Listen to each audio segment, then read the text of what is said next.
Hi friends, welcome back. भाई, Islam ban on North Korea.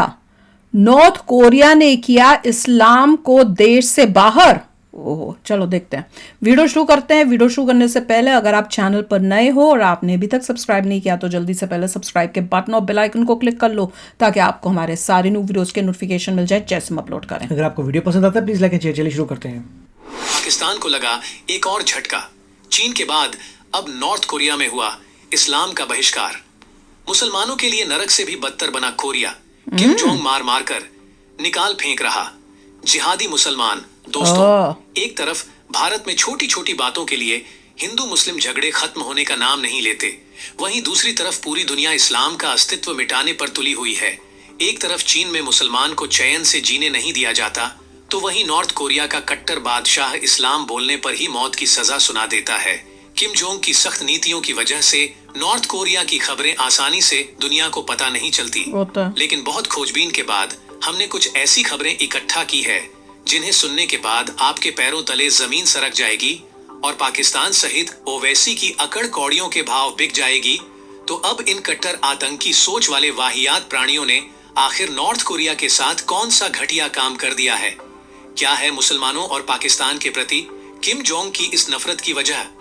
आखिर क्यों नॉर्थ कोरिया में मुसलमानों और मस्जिदों का नामो निशान तक नहीं है? क्यों नॉर्थ कोरिया इस्लामिक देशों और लोगों के लिए इतने सख्त तेवर रखता है? जानने के लिए ये वीडियो पूरा जरूर देखिएगा। दोस्तों, स्वागत है आपका सीताराम टीवी पर। आगे चलने से पहले अगर आप सच्चे सनातनी राम भक्त हैं तो इस वीडियो को एक लाइक करके कमेंट में जय श्री राम जरूर लिखें। चलिए वीडियो में आगे बढ़ते हैं। दोस्तों, पूरी दुनिया में कुल मिलाकर 57 मुस्लिम देश है और मुसलमानों की आबादी भी दुनिया में सबसे ज्यादा है। लेकिन अब दुनिया भर के मुसलमानों के रोने के दिन आ गए हैं, क्योंकि एक के बाद एक लगातार सभी देश इस्लाम का सफाया करने में लगे हुए हैं। चीन में उइगर मुसलमानों की बेकदरी के बाद अब किम जोंग ने अपने देश में मुसलमान को उनकी औकात दिखाने का फैसला किया है और नॉर्थ कोरिया में मुसलमान का जीना दुर्भर कर दिया है। इस्लाम के लिए किम जोंग की दहशत ऐसी है कि वो पूरी दुनिया में मुसलमानों को एटम बॉम्ब लगाकर उड़ाने तक की बात कहता है। हिंदी न्यूज 18 में पब्लिश हुई मई 2003 की एक रिपोर्ट के अनुसार नॉर्थ कोरिया में केवल एक मस्जिद ही मौजूद है और इस मस्जिद को किम जोंग ने नहीं बल्कि ईरान ने बनवाया है। नॉर्थ कोरिया के कड़े नियमों के चलते वहां के मूल निवासी ताए इल्शिम ने नॉर्थ कोरिया से जैसे तैसे पलायन कर लिया।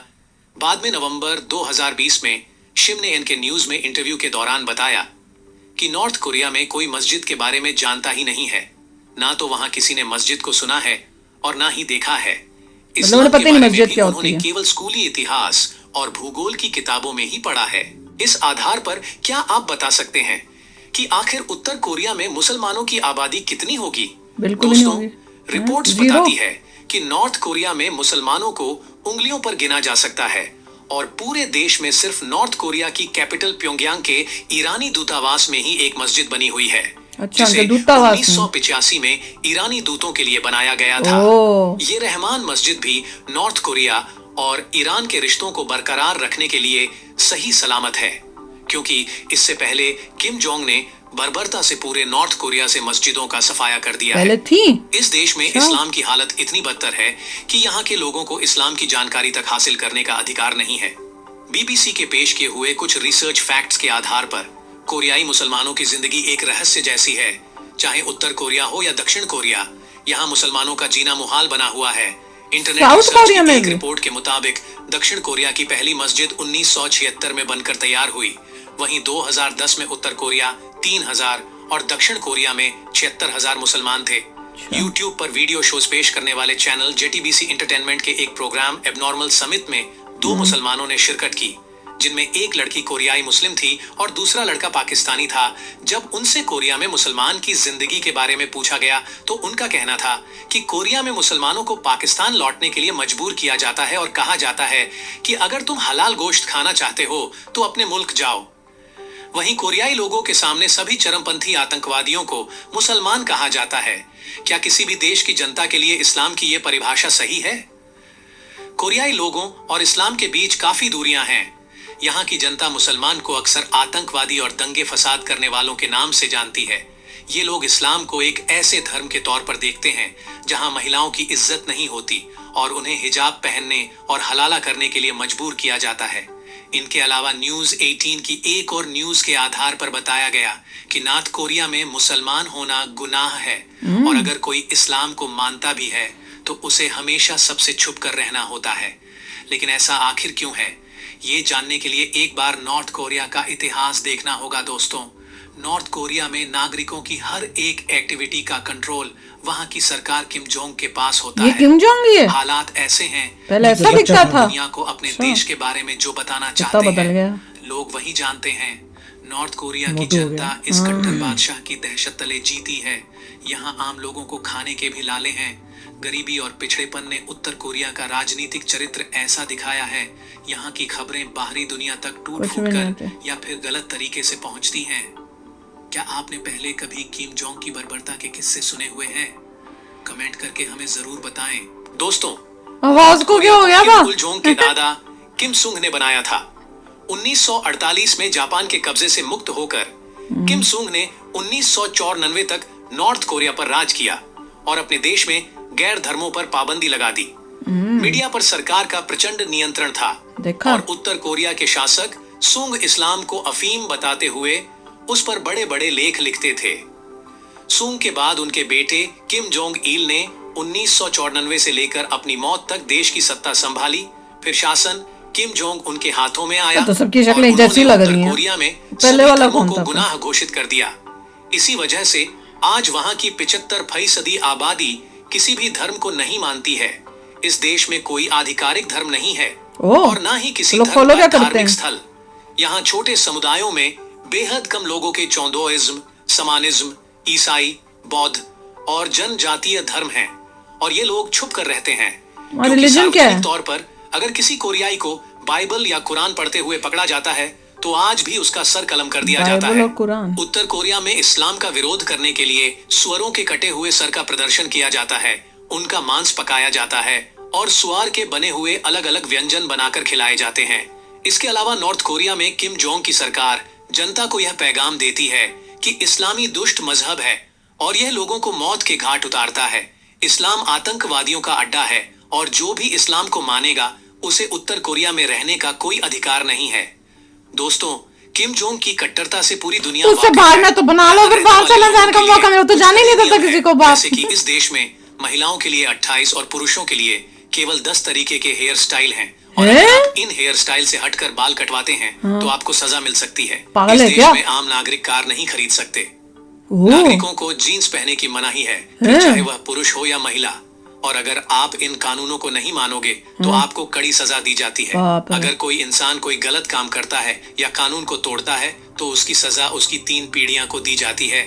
इस देश में अपने बच्चों के नाम तक आप अपनी मर्जी से नहीं रख सकते। है? भले ही नॉर्थ कोरिया ने एक के बाद एक मिसाइल बनाकर एटम बम परीक्षण किया हो और यह दूसरे देशों को भी एटम बम क्या? परीक्षण करने की सलाह देता हो, लेकिन यहाँ की फाइनेंशियल कंडीशन बेहद खस्ता है। इस देश में आम व्यक्ति की कोई निजी जिंदगी नहीं है और बाल मजदूरी का वर्चस्व है। तो दोस्तों, जो देश अपने नागरिकों के साथ इतना कट्टर हो सकता है, क्या उस देश में इस्लाम की कल्पना करना उचित होगा? सोचिए, अगर नॉर्थ कोरिया में इस्लाम को जगह मिल जाएगी तो वहां के नागरिकों को और कितना जुल्म सहना होगा। क्या आप मानते हैं कि भारत में मोदी सरकार को भी इन इस्लाम विरोधी देश से कोई सीख लेनी चाहिए? कमेंट के माध्यम से अपनी राय जरूर दें। वीडियो को एक लाइक करके अपने सभी दोस्तों को व्हाट्सएप के माध्यम से वीडियो शेयर जरूर करें। सनातन धर्म से जुड़े ऐसे ही रोचक वीडियो देखते रहने के लिए सीताराम टीवी यूट्यूब चैनल को अभी सब्सक्राइब करें। मैं तो कहती हूँ, जो कहते हैं ना, अभी हमने वीडियोस की है ना इतनी कि भाई मोदी जो है वो तो डिक्टेटर हैं उस टाइप से। उन्हें को डिक्टेटर क्या होता है ना, यहाँ ये देख लो और एक दिन खाली गुजार के देख लो यहाँ नॉर्थ कोरिया जाकर, जिस तरह से पूरा वो बता रहे हैं कि कैसे कंट्रोल डिक्टेटरशिप ये होती है कि तुम्हारे इवन हेयर स्टाइल्स उन्होंने डिसाइड किए हुए हैं कि लड़कों के ये हेयर स्टाइल, लड़कियों के ये हेयर स्टाइल, जीन्स अलाउड नहीं है। इवन तुम अपने बच्चों के नाम तक नहीं रख सकते, मतलब नाम भी गवर्नमेंट उनकी डिसाइड करती है। नॉर्थ कोरिया कोई ग्रेट जगह नहीं है जहाँ बाप रे, पे कौन जाए? एक डिक्टेटर का पूरा राज है और वो कुछ भी कर सकता है। वो तो और करता भी है वो। ऐसे अलाउड है, ये नहीं अलाउड, बच्चों के नाम भी अलाउड है। मतलब उसने बुरा हाल किया हुआ है लोगों का और दुख की बात है बहुत ही। मतलब ऐसी कंट्री से न्यूज़ ही कम आती है, मगर जो भी आते हैं वो बताते हैं वहाँ पे क्या चल रहा है, तो लेके लोगों को शौक होता है।